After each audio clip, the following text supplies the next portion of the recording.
அனைத்து உரிமை குரல் நண்பர்களுக்கும் வணக்கம். சீமானுக்கு சாதகமாக மாறிய உச்சநீதிமன்றத்தின் தீர்ப்பு, கதி கலங்கிய தாவேக அரசு. இந்த தகவல் குறித்த முழுமையான வீடியோல பார்க்க போறோம். வாங்க பார்க்கலாம். விஜயுடைய அரசியல் வரலாற்றிலேயே ஒரு பெரிய பிளாக் மார்க் அப்படின்னா இந்த கரூர் நிகழ்வு அப்படின்னே சொல்லலாம். இதற்கு பரிகாரம் தேடுற மாதிரி தான் விஜய் அவர்கள் பார்த்தீங்கன்னா இறந்து போன 41 பேருடைய குடும்பங்களுக்கு அரசு வேலையை வழங்கியிருந்தார். இந்த ஒரு விஷயம் அப்படின்றது ஒரு மிகப்பெரிய பேசும் பொருளாக மாறிடுச்சு அப்படின்னே சொல்லலாம். ஒரு கம்பாஷன் காரணமாகவும் தன்னால இறந்துட்டாங்களே அப்படின்ற ஒரு வலியின் காரணமாகவும் விஜய் அவர்கள் பார்த்தீங்கன்னா பரிகாரம் தேடுவதற்காக இந்த அரசு வேலையை கொடுத்தது அப்படின்றது பல பேரால ஜீரணிச்சிக்க முடியல அப்படின்னே சொல்லலாம். ஏன்னா நம்ம தமிழ்நாடை பொறுத்த வரைக்கும் அரசு வேலைக்காக எவ்வளவு பேர் தவம் கிடக்குறாங்க அப்படின்றத நம்ம பார்த்துட்டு தான் இருக்கோம். குரூப் 1, குரூப் 2, குரூப் 3 அப்படின்னு எல்லா எக்ஸாமையுமே எழுதி கிளியர் பண்ணி கூட நிறைய பேருக்கு அரசு வேலை கிடைக்காம இப்ப வரைக்கும் ஒரு பெரிய தவிப்புல தான் இருந்துட்டு இருக்காங்க. இப்படி ஒரு பெரிய போராட்டம் நடக்கக்கூடிய ஒரு இடத்துல இவரை பார்க்க ஒரு குடும்பத்துல ஒருத்தர் இறந்துட்டாரு அப்படின்றதுனால அவங்க குடும்பத்துல இருக்க ஒருத்தருக்கு அரசு வேலை தருவதை எங்களால ஏத்துக்கவே முடியாது அப்படின்னு தமிழ்நாட்டில் இருக்கக்கூடிய பல பேர் பார்த்தீங்கன்னா இந்த விஷயத்திற்காக விஜய்க்கு எதிர்ப்பு தான் தெரிவிச்சுட்டு வந்துட்டு இருக்காங்க. ஏன் விஜய்க்கு ஓட்டு போட்ட பல மக்கள் கூட எப்படி அரசு வேலையை தூக்கி ஒரு கருணையின் அடிப்படையில் கொடுக்க முடியும் அப்படின்ற ஒரு கேள்வி எழுப்பியிருக்காங்க.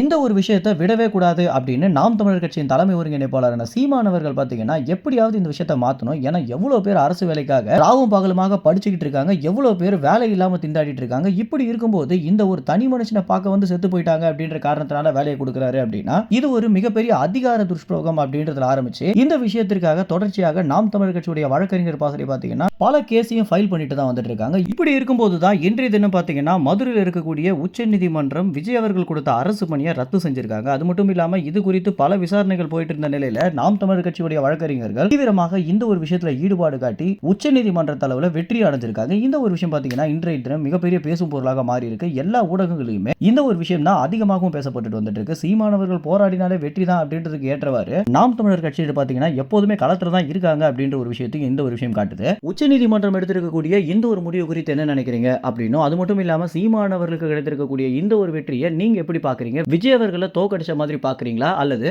நிறைய பேருடைய கனவு நினைவாகிறதுக்கான போராட்டமாக பாக்குறீங்களா அப்படின்ற உங்களுடைய கருத்துக்களை கமெண்ட்ஸ்ல தெரிவிங்க. நன்றி, வணக்கம்.